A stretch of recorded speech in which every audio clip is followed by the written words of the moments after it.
김재련 인터뷰. 이거 어떻게 봐야 될까요? 다들 많이 보셨죠? 다들 많이 보셨을 텐데, 허재영 기자는 이 기사에 대해서 어떻게 논평할까 궁금하셨죠? 그래요. 제가 논평해 드릴게요. 저도 쭉 읽어봤어요. 이 김재련 인터뷰를 쭉 봤는데, 일단 제가 말씀드리고 싶은 건, 이거 인터뷰한 고한솔 기자가 저랑 아주 친한 기자인데, 이 친구 좋은 친구예요. 질이 굉장히 좋은 친구예요. 네. 제가 한겨레에 이제 몇몇 사람들 이제 실명 걸고 얘기할 때 어떤 사람들은 대놓고 비판하잖아요. 그죠? 근데 어떤 분들은 조금 이제 중립적으로 논평해 주잖아요. 근데 다 이유가 있는 겁니다. 예. 고한솔 기자는 진짜 좋은 기자라서 그래요. 예. 일단 그런 거 말씀드리고, 그리고 김재련의 입장을 이렇게 쭉 봤는데, 김재련의 입장만 이제 듣기보다는 서울시 쪽에 충분한 반론도 아주 균형을 갖춰서 전하려고 노력을 많이 했더라고요. 그만큼 예, 충분히 들었어요. 듣고 기자로서 할 수 있는 여러 가지 질문들 예, 많이 했더라고요. 그래서 뭐 이게 뭐 100점짜리 기사라는 건 아닌데 뭐 그렇게까지 욕먹을 기사는 아닌 것 같아요. 다만 이제 뭐랄까 이제 박원순 시장을 좀 응원하셨던 분들 입장에서 불편하니까 예, 좀 속상한 인터뷰 기사가 처럼 보일 수 있죠. 그죠? 예, 제가 그거는 이해가 되는데 그래도 그래 한 소리가 여러 가지로 균형적으로 기사를 쓰려고 노력했구나. 저는 좀 그렇게 봤습니다. 그러니까 여러분의 눈과 또 기자의 눈은 또 이렇게 편차가 있어요. 제가 옳다라는 게 아니라 편차가 있다라는 거예요. 여러분 또 막 화내지 마세요. 제가 김재련 인터뷰를 보면서 약간 이제 새로운 팩트 뭐냐, 처음 만난 게 이 피해 호소인 이분을 만난 게 5월 12일이었구나. 생각보다 그렇게 빠르지 않았네. 이제 그런 거를 이제 일단 이 인터뷰 기사를 통해서 알게 됐고, 그러니까 4월 달에 이제 서울시에서 또 다른 남성에게 성폭력을 당한 어떤 사건이 있었다고 얘기하잖아요. 본인 입으로. 네, 김재련 변호사가.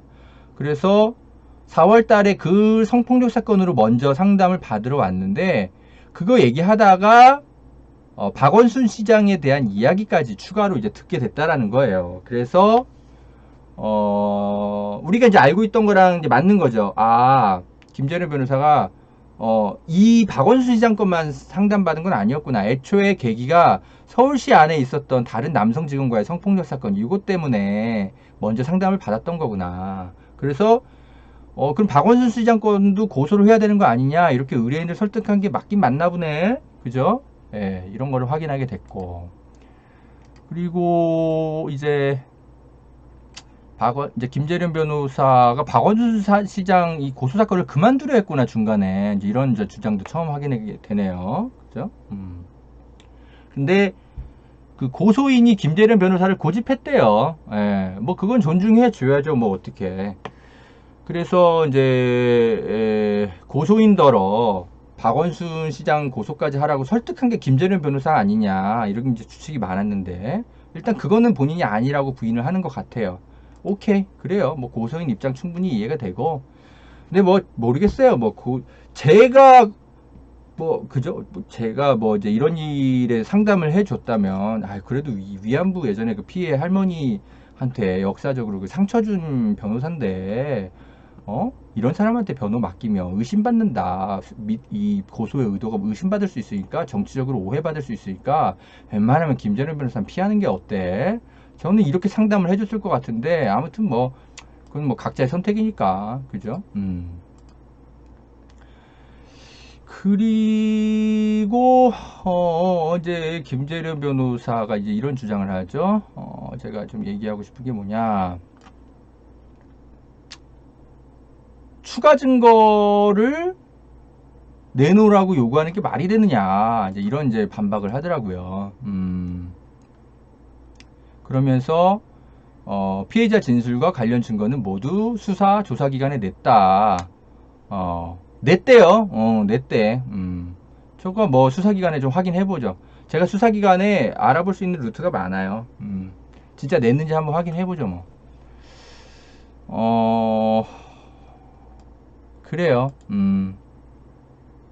고소 사실을 증명할 일부 사진과 텔레그램 복원 문자 이런 거 다 제출했다네. 진짜 구체적으로 이 텔레그램 문자 안에 박원순 시장이 그죠? 진짜 무례한 얘기를 했는지 한번 보죠, 뭐. 근데 지금 우리가 알고 있는 거는 뭐 방에 초대한 거밖 그런 흔적밖에 없잖아. 근데 아무 얘기 안 하고, 그죠? 그거밖에 없잖아. 그거 얘기하는 건가? 설마 아니겠지? 박원순 시장님이 그죠? 오늘 뭐 입고 있어요?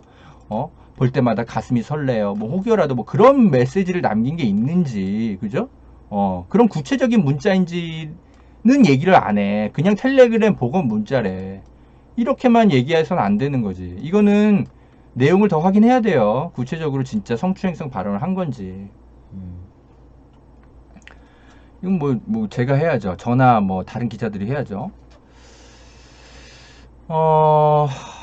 그리고 제가 이 논쟁을 좀 해보고 싶은 부분은 요거였어요.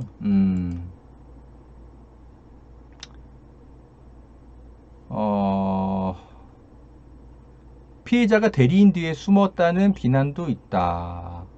성폭력 사건 피해자를 보호하기 위한 다양한 법 규정이 있는데 어쩌고저쩌고 본인이 직접 이야기하든 그건 피해자의 권리다. 이걸 숨었다고 표현해서는 안 된다.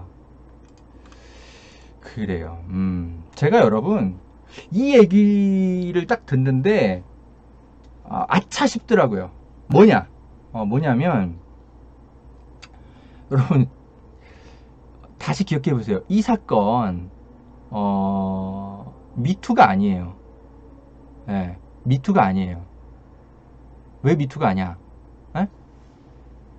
왜 미투가 아니죠? 왜냐? 미투라는 건요, 본인의 실명과 얼굴을 내걸고 나 이런 피해 당했어요 라고 폭로하는 거거든요. 근데 이 사건 우연한 계기로 알려졌을 뿐이지 이거 고소사건이에요. 미투 사건이 아니에요. 예. 우리가 미투 선언을 하는 여성에게 뭐랄까 조금은 성급해 보이더라도 시민사회가 연대의 속도를 빨리 그 길을 걷죠. 왜? 미투니까. 자신의 실명과 얼굴 모든 직을 다 걸고 그리고 대중 앞에 나서서 저 이런 피해 당했어요. 용기 있게 호소하는 거니까. 사회적 어떤 의미 때문에. 그래서 다소 성급하더라도 미투의 운동에 대해서는 시민사회가 좀 빨리 연대의 판단을 내리는 편이에요. 서지현 검사 때 우리 그랬잖아요. 그죠? 그런데 가만히 생각해 보니까 박원순 시장 이 사건은 미투가 아니었어요. 그냥 고소사건이에요. 미투가 아니었어요. 근데 언론이 이 사건을 미투라는 프레임으로 보도하면서 몰아가면서 문제가 꼬이기 시작한 거예요. 여러분 다시 기억해 보세요. 예. 언론의 보도 때문에 다 망가지기 시작했어요. 이 사안을 어떻게 정리하면서 판단해 가야 될지. 그냥 고소사건이었고 당사자 간 다툼의 여지가 있기 때문에 좀 차분하게 양쪽의 이야기를 거리두기 하면서 판단해야 될 어떤 시간적 여유 같은 게 있어야 되는데 이 사건이 박원순 시장이 그렇게 갑자기 타계하면서 갑자기 미투처럼 알려지면서 예, 다들 흥분하기 시작한 거예요. 박원순 시장을 옹호하는 쪽과 여성단체 쪽과 다 흥분했어요. 둘 다. 제가 볼 땐 둘 다 좀 흥분했어요. 당연히 흥분할 만한 상황이죠. 사람이 죽었는데 박원순 시장을 아끼는 분들 입장에서는 감정이입이 되죠. 흥분이 되죠. 저도 흥분했는데 방송하다 울고. 예? 그리고 여성단체는 또 여성단체대로 그죠? 예, 흥분하고. 둘 다 흥분한 것 같아요. 그 시기가 좀 그랬어요. 그러면 누가 흥분을 안 해야 돼요? 누가? 언론이. 객관적 제3자가 거리두기 하면서 이 사안을 어떻게 객관적으로 가지치기 하면서 정리를 하면서 양쪽의 이야기를 고루 전달하려고 노력을 해야 되는데 이 사안을 미투 프레임으로 몰고 가면서 언론까지 흥분해버린 거예요. 그러니까 여성단체 쪽도 그렇고 박 시장을 옹호하는 쪽도 그렇고 어디도 언론도 그렇고 둘 다 거리두기를 못하고 지나치게 과잉 감정이 투입돼가지고 이 사안이 꼬여버린 것 같아요. 제가 그래서 아차 싶은 거예요. 이제 제가 왜 아차 싶었냐, 얘기하잖아요. 피해자가 왜 대리인 뒤에 숨으면 안 되냐, 이런 얘기를 할 법하죠. 변호사가 왜 미투가 아닌데, 이거 그냥 고소 사건인데 왜 나오라 그래. 피해자가 당연히 숨을 수 있는 거지. 이런 얘기를 하는 거예요, 이 변호사가. 그런데 언론이 이걸 미투처럼 몰아가 버렸단 말이죠. 그러니까 대중들은 왜 안 나와, 미투인데 왜 얼굴 안 드러내, 서지영 검사처럼. 너 다른 의도 있는 거 아니야? 엉뚱하게 그렇게 대중들이 몰아붙이게 된 거예요. 응? 이거 언론의 책임입니다. 이제 생각해보니까 미투가 아닌데 미투 프레임으로 몰고 가버렸어요. 그냥 단순 고소사건인데. 아니 내가 고소했는데 내가 얼굴을 왜 꼭 드러내야 돼? 나도 앞으로 살아가야 될 날이 있는데 내가 언제 미투 운동한다 그랬어? 그러니까 피해자 입장에서는 왜 나한테 왜 숨었다고 비난하는 거야? 말도 안 돼. 이런 얘기를 하는 거죠. 여러분 어떻게 생각하세요? 그래서 제가 아차 싶은 거예요. 이제 이 보도를 보고, 이 인터뷰를 보고, 아 맞다, 이거 미투가 아니었는데 생각해보니까 언론이 미투로 몰아갔네. 그래서 여러분, 일반 시민들은요 오류를 범할 수 있어요. 일반 시민들은 당연히 그렇죠. 그런데 언론은 오류를 범하면 안 되는 거죠. 언론은 거리두기를 하고, 그죠? 그렇게 해서 이 사안을 봤었어야 되는데 고소인을 성급하게 피해자로 단정하고 또는 막 조문하는 것 자체를 무슨 2차 가해 아니냐 이런 식으로 몰고 가고 그러니까 그에 대한 반작용으로 시민들도 야, 이 박원순 시장, 이 고소한 여성 이거 너무한 거 아니야? 그렇게 비난하는 게 풍선 효과가 막 벌어진 거죠. 어느 한쪽을 막 찌그러뜨리니까 다른 한쪽이 불쑥 더 이렇게 배가 나오는 것처럼 풍선 효과가 나온 거죠. 반작용이 벌어지는 거죠. 그러니까 언론이 문제였어요. 이제 보니까.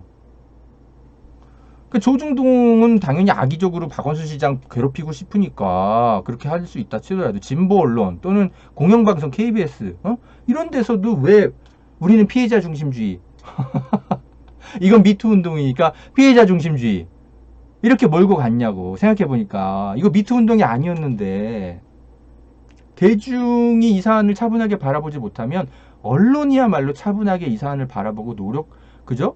객관적으로 정리해 주려고 했었어야 되는데 언론이 그걸 못한 거야. 생각해 보니까. 그러니까 피해자가 대리인 뒤에 숨는 게 너무 당연한 권리죠. 여러분 그렇게 생각 안 드세요? 예. 생각해 보니까 우리 책임인 거예요. 언론 책임인 거예요. 약간 그런 생각이 들었고요. 이 인터뷰를 보면서.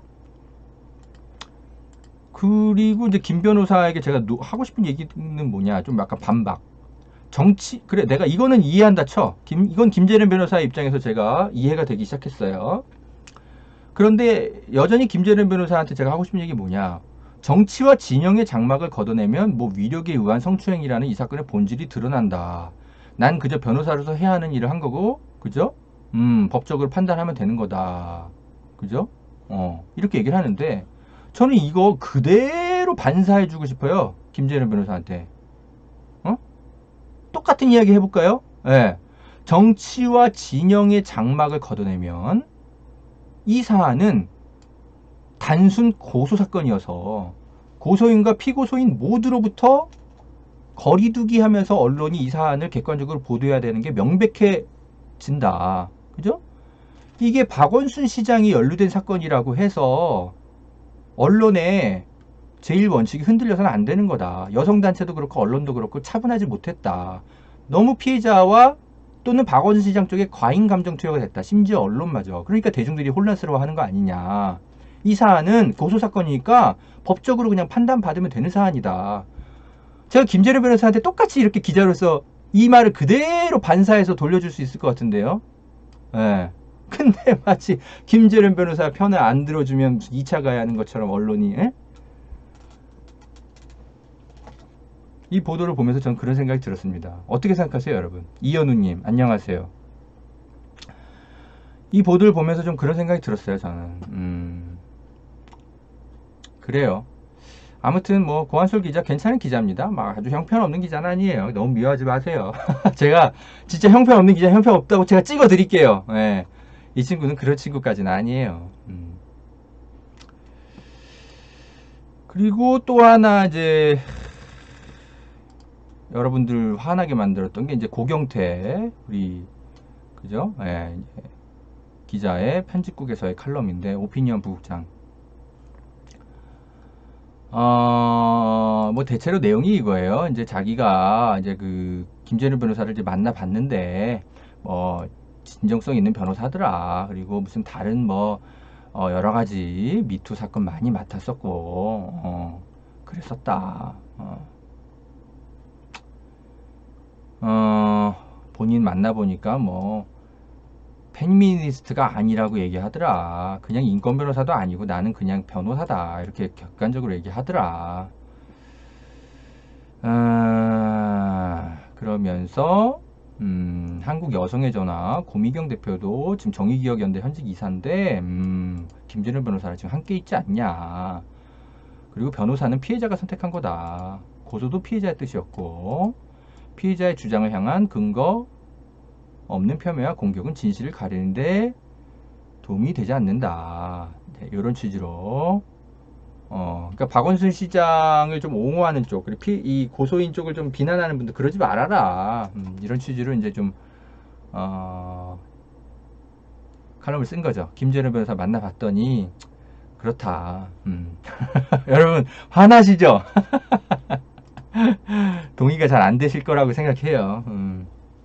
저도 동의가 안 되죠. 네, 이 칼럼은 왜 동의가 안 되냐? 아무리 이게 이제 뭐 사설도 아니고 개인 칼럼이라고 하더라도 왜 동의가 안 되냐면 김재련 변호사의 의도를 시민들이 의심하는 게 잘못됐습니까? 네. 그러니까 이 성폭력 그 피해 호소를 하는 여성과 변호사는 구분해서 봐야죠. 왜냐하면 이 변호사가 설득해서 기획 미투를 만들어 갔을 수도 있는 거잖아요. 이 여성이 그냥 단순 고소했을 수도 있는데 아니야 이거 미투로 해보자 이렇게 설득했을 수도 있는 거 아닙니까? 정치적 의도를 갖고. 왜냐면 변호사가 믿기지가 않거든. 신뢰도가 떨어진단 말이죠. 예전에 그 과거에 그 김건모 가수 김건모가 연예계에서 어떤 권위를 활용해 가지고 어떤 여성을 성폭행했다라는 주장이 제기됐죠. 그죠? 근데 그거 누가 제기했습니까? 고소사건 강용석 변호사가 했잖아요. 여러분 기억나세요? 그래서 사람들이 처음에 그 폭로의 의도를 의심했어요. 여성 쪽을. 왜요? 우리가 뭐 대중이 성인지 감수성이 떨어져서예요? 아니죠. 강용석 변호사 자체가 신뢰가 안 가는 사람이니까 그런 거 아니에요. 그러니까 마찬가지로 박원순 시장을 이 고소한 사건도 김재련 변호사가 그간 보여준 여러 가지 문제 많은 행동들에 대해서 시민사회가 바닥인 거예요. 신뢰도가. 그러니까는 사람들이 김재련 변호사의 의도를 의심하는 거죠. 강용석 변호사를 의심하는 것처럼. 그러니까 이 강용석 변호사나 김재련 변호사에 대한 어떤 시민사회의 불신은 본인들 탓인 거지 우리가 불신하는 사람들의 탓이 아닌 거예요. 고경태 선배. 예. 본질이 같은 겁니다. 강용석을 의심하는 거하고 김재련 변호사를 의심하는 게. 이 칼럼은 그걸 놓쳤어요.